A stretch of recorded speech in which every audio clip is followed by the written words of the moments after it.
This is one of the only states where you can't even file your LLC until you reserve the name first. No, that's not a bonus step. No, it's not optional. But yes, it trips people up all the time. So if Alabama is on your list, this video is going to save you a lot of confusion. In the next few minutes, I'm going to walk you through how to start an LLC in Alabama, how the process actually works, what it costs, and what makes Alabama just a little bit different from most other states. And stick around because that name reservation step, if you do it wrong, it can delay everything. If you're new here, I'm Bobby Casey, founder of Business Anywhere.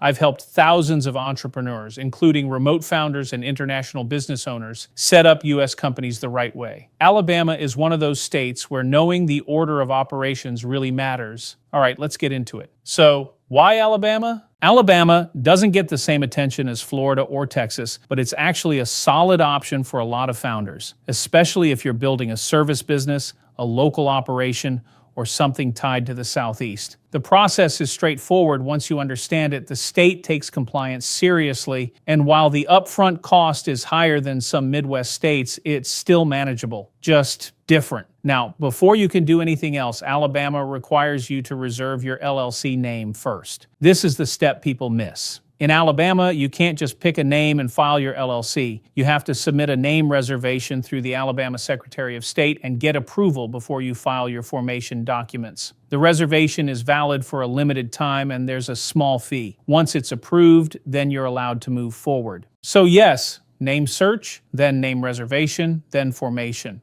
Order matters here. Once your name is reserved, you'll need to line up your registered agent. Alabama requires every LLC to have a registered agent with a physical street address in the state. This is who receives legal documents and official state notices for your business. If you live in Alabama, you can act as your own registered agent. Just remember, your address becomes public record, and you're expected to be available during business hours. That's why many founders, especially those outside Alabama, use a professional registered agent service to keep things private and organized. All right, now we can actually form the LLC. To officially create your Alabama LLC, you'll file a certificate of formation with the probate judge in the county where your registered agent is located. This is another way Alabama does things a bit differently. You'll submit your approved name reservation, LLC details, registered agent info, and management structure. The total filing cost usually comes out to around $200 depending on the county. Once it's processed, your Alabama LLC officially exists. Now let's pause for a second and talk about your operating agreement. Alabama doesn't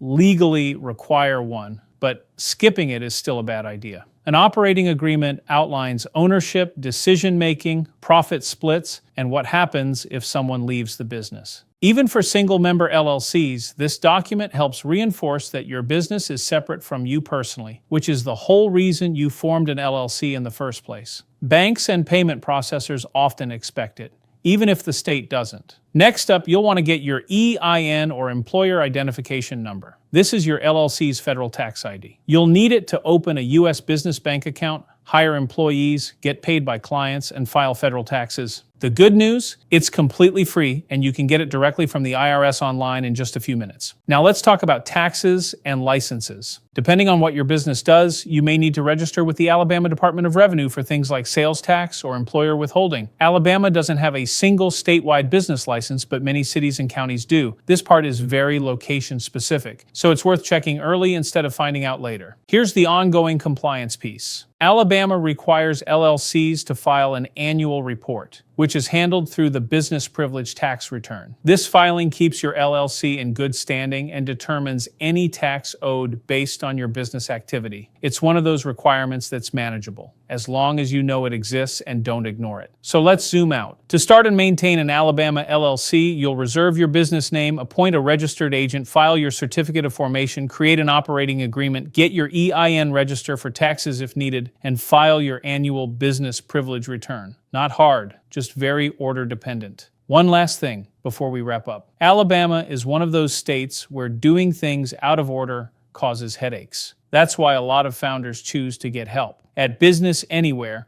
We'll form your Alabama LLC for free. You only pay the state and county fees. We also include your first year of registered agent service at no extra cost and make sure that name reservation step is handled correctly. If you want to skip the confusion and get it done right the first time, check out the link in the description. All right, now I want to hear from you. Are you considering Alabama specifically, or are you comparing a few southern states right now? Drop a comment and let me know. Thanks for watching, and I'll see you in the next one.